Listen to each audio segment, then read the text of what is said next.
Hello, আসসালামু আলাইকুম। আমি আছি তোমাদের সাথে ফরিদ ভাই। আজকের একটি নতুন ক্লাসে আবারও তোমাদের সবাইকে স্বাগতম।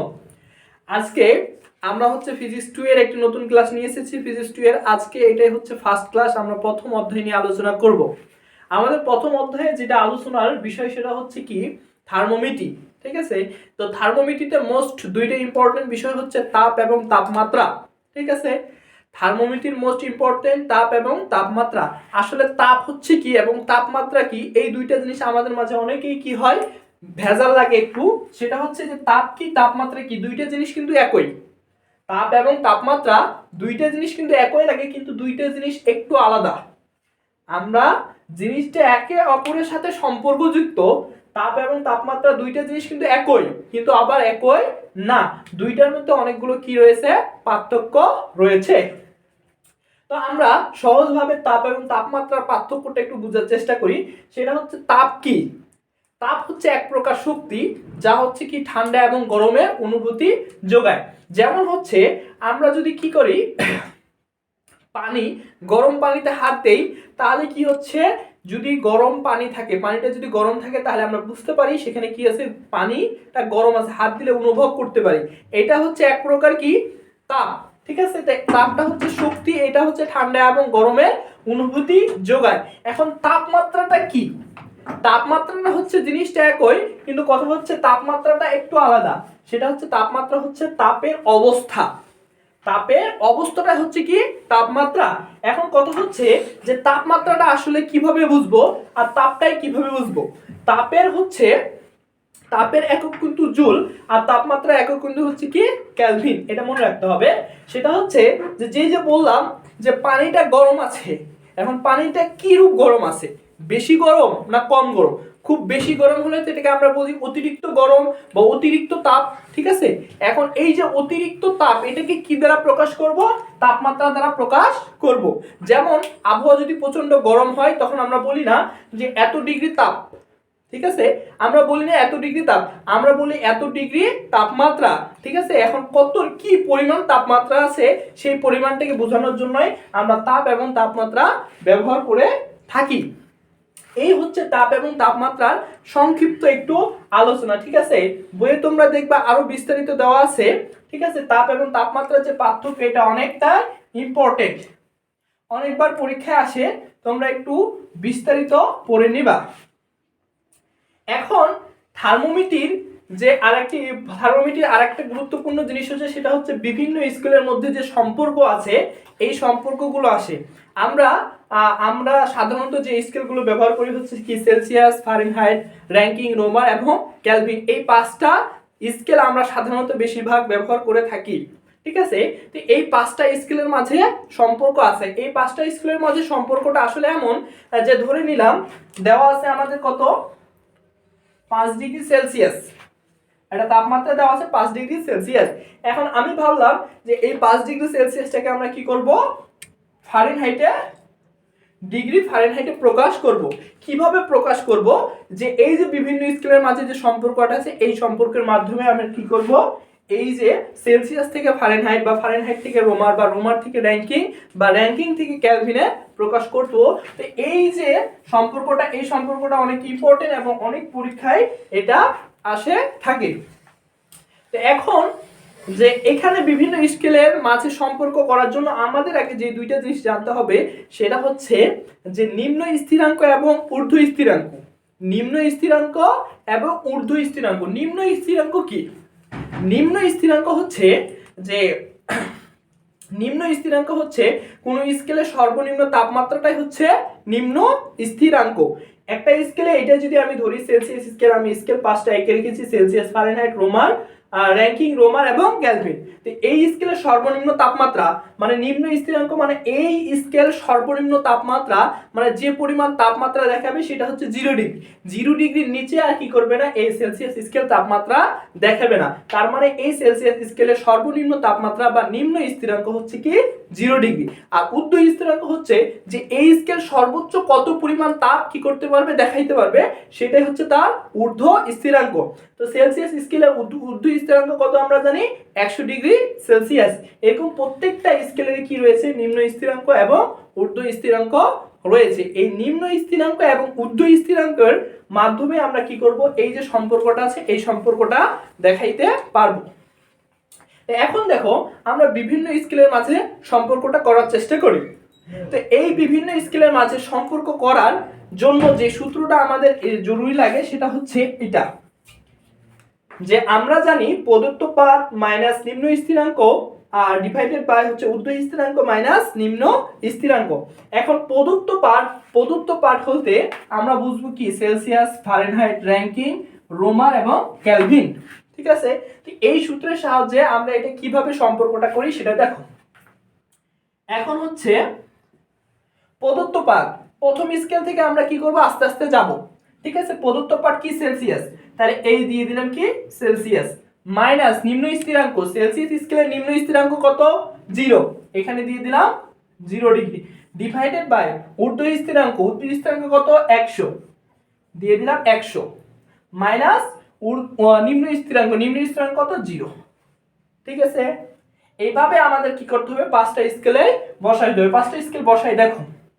প্রদত্ত পাঠ হচ্ছে ফারেনহাইট মাইনাস নিম্ন স্থিরাঙ্ক 32, ঊর্ধ্ব স্থিরাঙ্ক হচ্ছে 212 মাইনাস নিম্ন স্থিরাঙ্ক 32, র্যাঙ্কিং নিম্ন স্থিরাঙ্ক হচ্ছে 492, ঊর্ধ্ব স্থিরাঙ্ক 672 ডিভাইডেড 492 ইকুয়াল রোমার হচ্ছে নিম্ন স্থিরাঙ্ক 0 ডিগ্রি, ঊর্ধ্ব স্থিরাঙ্ক 80 ডিগ্রি মাইনাস 0 ডিগ্রি। আর একটা শেষে হচ্ছে ক্যালভিন হচ্ছে minus 273 divided by 373 minus 273 degree. ঠিক আছে, সবগুলো লিখলাম। ঠিক আছে, এবার লেখার পরে সবগুলো কিন্তু একটা থেকে আরেকটা যেহেতু সম্পর্ক, সেহেতু এটা স্কেল সমান এটা স্কেল, এটা স্কেল সমান ওটা স্কেল আমরা দেখাচ্ছি। এখন এটার যে যোগ বিয়োগ গুলো আছে সেই যোগ বিয়োগ গুলো আমরা করে নিব। সেটা হচ্ছে কি C by 100 equal F minus 32 by 232, তাহলে 112, এটা হচ্ছে আমরা যদি একটু ক্যালকুলেটর চাপি 212 মাইনাস 32 আমাদের আসে 180 ডিগ্রি। তারপর হচ্ছে কি র্যাঙ্কিং মাইনাস 492 ডিভাইডেড বাই হচ্ছে কি 672 মাইনাস 492 180। তারপরে আসে আমাদের যে দুইটা সেটা হচ্ছে আর বাই 80 ইকুয়াল হচ্ছে কি কে বাই 273 ডিভাইডেড বাই 100। এখন এইটুকু কাজ পাইলাম। ঠিক আছে, এখন হচ্ছে আমরা যে কাজটা করব সেটা হচ্ছে প্রত্যেকটা কি করব 20 দ্বারা ভাগ করে দিব, নিচের সংখ্যাগুলোকে 20 দ্বারা ভাগ করে দিব। তাহলে আমাদের মূল যে সূত্র সেটা আসে কি C by 5 equal 5 minus 32 divided by 80, তাহলে হচ্ছে 9, এখানে আসে আর র্যাঙ্কিং 492 ডিভাইডেড বাই হচ্ছে কত 180, তাহলে হচ্ছে 9, এখানে আসে আর বাই 4, আর একটা থাকে কত কে মাইনাস 273 ডিভাইডেড বাই 5। এইটাই হচ্ছে আমাদের মূলত লাস্ট সূত্র, যে C by 5 F minus 32 divided by 9, Rankine minus হচ্ছে 492 ডিভাইডেড বাই 9, আর হচ্ছে আর বাই 4 ডিভাইডেড হচ্ছে কে মাইনাস 273 ডিভাইডেড বাই 5। এইটাই হচ্ছে আমাদের মূলত হচ্ছে কি বিভিন্ন স্কেলের মধ্যে সম্পর্ক। এইটুকু এই সম্পর্ক দিয়েই আমাদের হচ্ছে কি খ বিভাগে অনেকগুলো ম্যাথ আছে, যে ম্যাথগুলো আমাদের আসে। ঠিক আছে, পরীক্ষায় আসে। তো এই যে সম্পর্ক, বিভিন্ন স্কেলের মাঝে সম্পর্ক, সেই সম্পর্ক দিয়ে আমরা একটা ম্যাথ করার চেষ্টা করি। এই সম্পর্ক দিয়ে ম্যাথগুলো খুবই ইজি, কোনো কঠিন না, একবারই পানির মতো সোজা, তোমরা একটা দেখলেই বুঝতে পারবা।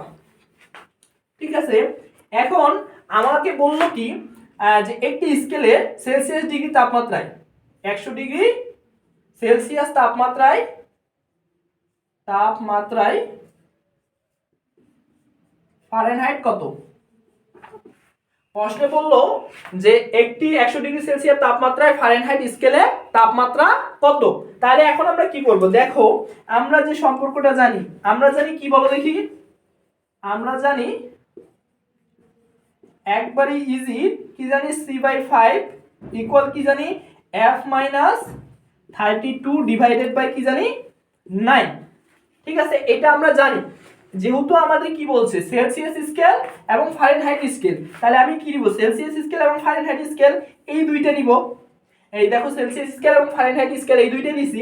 এখন আমাকে বলছে কি সেলসিয়াস দেওয়া আছে ফারেনহাইট দেওয়া নাই, সেলসিয়াস দেওয়া আছে ফারেনহাইট দেওয়া নাই। তাহলে এখন দেখো আমরা সেলসিয়াসের জায়গায় কত বসাবো, 100 দেওয়া আছে 100 বসাই দিলাম। তাহলে এখান থেকে ফারেনহাইটের মানটা বের করা যাবে না, অবশ্যই যাবে। তাহলে দেখো ফারেনহাইট মানটা একবার ইজি করে বের হচ্ছে, এটা হচ্ছে তোমার হচ্ছে 20 আর এখানে হচ্ছে f মাইনাস 32, এখানে হচ্ছে গুণ হয়ে যাবে 9। তাহলে অতএব বা f ইকুয়াল কি হচ্ছে 20 নয় হচ্ছে তোমার 180, 180 সাথে কি হবে 32 যোগ হয়ে যাবে, এখানে যে মানটা আসবে সেটাই হচ্ছে ফারেনহাইট ডিগ্রিতে স্কেলের মান। একবার ইজি না। আমাদের বলছি কি যে 100 ডিগ্রি সেলসিয়াস তাপমাত্রায় ফারেনহাইট স্কেলে তাপমাত্রা কত, আমরা জানি কি c/5 divided f minus 32 divided by 9। ঠিক আছে, তা আমরা সেলসিয়াস স্কেলের মানটা সেলসিয়াসে বসাই দিলাম, ফারেনহাইট স্কেলের মানটা বের করতে হবে। আমরা জাস্ট কি করব, ক্যালকুলেশন করে ফারেনহাইটের মানটা যে মানটা বের হবে সেটাই হচ্ছে আমাদের প্রকৃত মান। আরেকটা অঙ্ক দেখাইলে তোমরা আরেকটু ক্লিয়ার হয়ে যাবা। আমাকে বললো কি যে 40 ডিগ্রি তাপমাত্রায়, 40 ডিগ্রি রোমার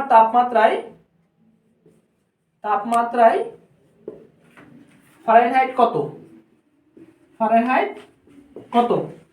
এই যে রোমারে বলছে, রোমার থেকে আমাকে কি বলছে যে রোমারে দেওয়া আছে, আমাকে কি করতে হবে ফারেনহাইটে বের করতে হবে। তাহলে আমরা কি জানি, রোমারে জানি r/4 ইকুয়াল ফারেনহাইটে কি জানি f মাইনাস 32 ডিভাইডেড বাই 9।